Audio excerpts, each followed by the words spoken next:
Hi, my name's Joshua Barclay.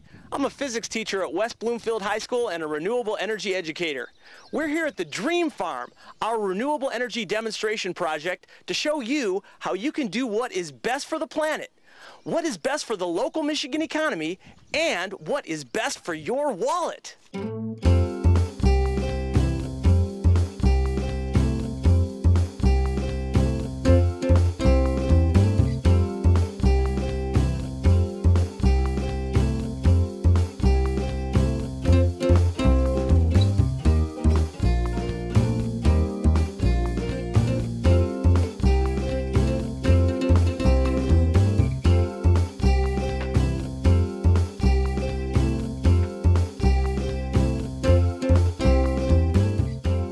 One great thing about making investments in energy efficiency is that it is one of the fastest and easiest ways you can make big returns, which keep paying themselves off again and again each year. For example, right now you're going to witness me earn $500 in half a second. I just unplugged an older refrigerator that is no longer needed. By unplugging it, I've earned $100 for every year that I keep it unplugged. And since this refrigerator had an expected life of 5 years, if I let my utility company recycle it, I just saved $500. In fact, for my own refrigerator, the utility company paid me $50 to let them come and recycle it. Wow, $550 in half a second. That's over $3 million an hour, albeit for only half a second. This is the best paying job you can get, and it pays you over again and again every year without you having to lift another finger. In this show, we hope to show you in rapid succession how you can earn the most money possible and do what's right for our Earth and our grandchildren too. We'll have links at the end of the show so you can get a printed version of all these steps so you can do it too.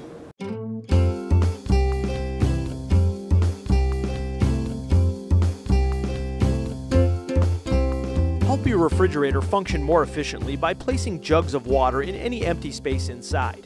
Water retains cold better than air does. And by taking some time once every 6 months to pull the refrigerator away from the wall and scrub down the dust and debris that accumulates on the coils. If you have to buy a new refrigerator, make sure you get an Energy Star model.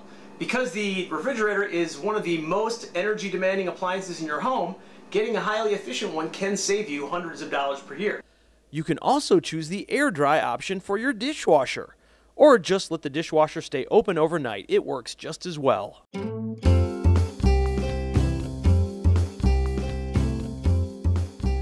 Turn off lights you're not using. A good rule of thumb is to have only one light on per person who's currently in the house. If you're like me and tired of asking everyone to turn off the lights as they leave the room, an occupancy sensor may be for you. This device turns on the lights when someone enters the room and turns off the lights at an adjustable time between 15 seconds and 15 minutes after someone leaves the room. They use very little power, and there are also wireless models available that use a 3-volt battery that lasts for 10 years. Best of all, you can never forget to turn off the lights after you leave the room.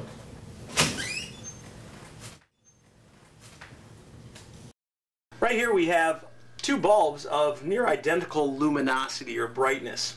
This one, an incandescent, is currently using 63 watts. That means if you left it on all year, it would cost you $63 a year.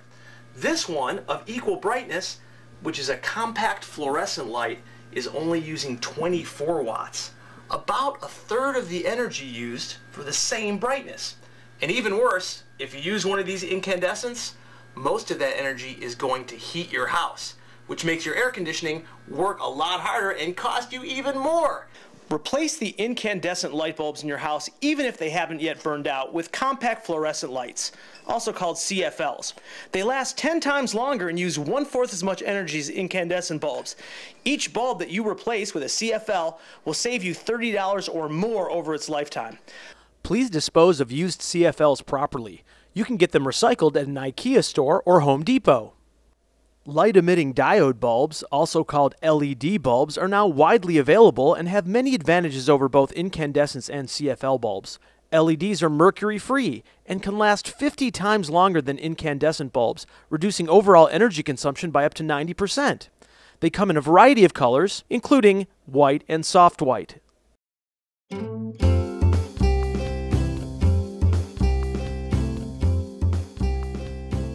One very simple thing you can do is change your thermostat.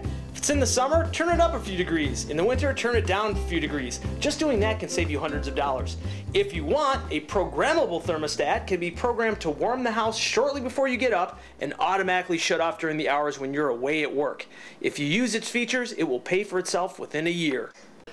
Don't heat or cool empty rooms. You can just close the vent for rooms that you do not want to heat, or you can also use one of these, a magnetic vent cover. Even better is to use dampers to control airflow. You can carefully modulate the dampers in your duct system so that the heat or conditioned air is only going to rooms where you need it. The position of the lever indicates the angle of the unseen damper inside the duct. When it's turned this way, the duct becomes open and air can flow. In the summer, when using air conditioning, we want to close the vents to the lower floors and then open the vent to the topmost floors from where it will naturally flow downward through the house. Conversely, in winter, we want to heat the lower floors, so we open the vent to the lower floors and then at least partially close the vents to the upper floors. One thing you most definitely don't want to do is cool or heat a non-living area like a basement or crawl space. But that's exactly what you're doing if you have a leaky duct system. Feel around your ducts. If you feel a breeze, you're losing valuable conditioned air. Imagine all that change leaking out. You want to stop that as soon as possible. It's very easy to block those leaks, but don't use the misnamed duct tape. It will break down very quickly. What you want is foil back tape or mastic from any hardware store. I prefer the foil back tape because it's much easier to use. Simply wipe the area you're about to apply it to with a dry rag to get all the dust off it. Separate the foil from the backing and very carefully place it on where the leak is, trying to flatten it out as well as you can for a good seal. It's also extremely important to seal leaks in your home's exterior envelope, around windows, doors, and utility entrances, using weather stripping, caulk, or foam. For many homes, these envelope leaks are the single largest source of energy loss. To keep your furnace operating at top efficiency, make sure to change your filters on a regular basis.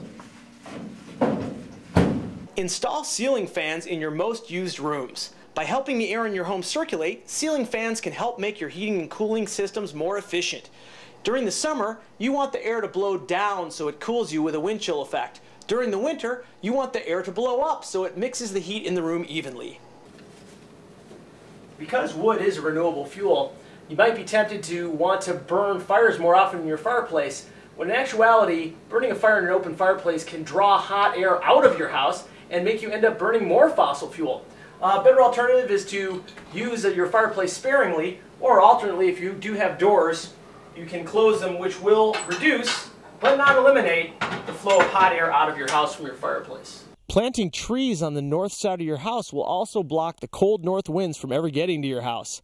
In this way, creative landscaping can actually not only look beautiful, but save you energy. The U.S. Department of Energy says the proper placement of only 3 trees will save an average household between $100 and $250 in energy costs annually. In warmer months, strategically planted trees and other plants can shade your windows and help reduce your cooling costs. When it's time to get a new roof for your house, consider using high reflectivity shingles. These types of shingles reflect the sun's rays, keeping your home cooler in summertime and reducing your energy costs. Although the white-colored shingles are the least expensive, many other colors are available.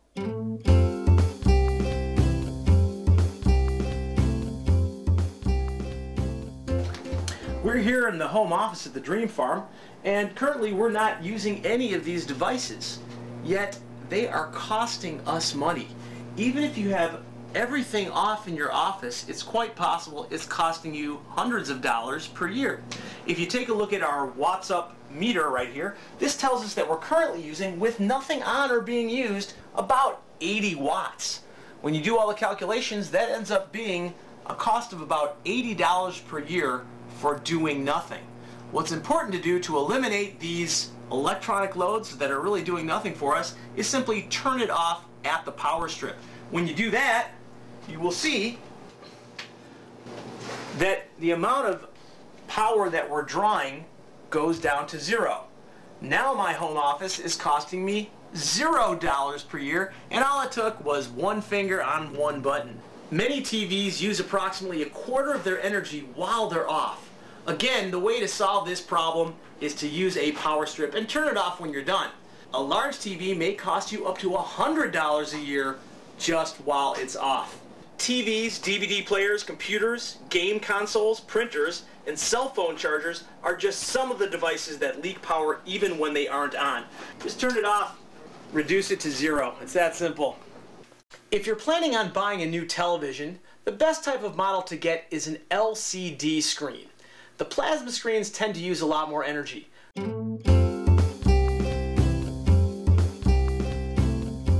If an object is hotter, it loses energy faster. So if you've got your hot water heater set to the highest setting, not only is it actually more hot than it needs to be, but it's actually losing energy at a faster rate. So it's using more energy and it's losing more energy because you have it so hot. You can save many dollars per month just by turning your hot water heater down to 120 degrees. That may be the setting up just above warm on yours, or it may actually tell you the temperature, and you can just see if it's warm enough for you. Wash clothes in cold water. Turn your wash cycle setting to cold, and leave it there. Washing in cold water uses half the energy of washing in hot water, and in most applications will get your clothes just as clean. Try it, you'll see.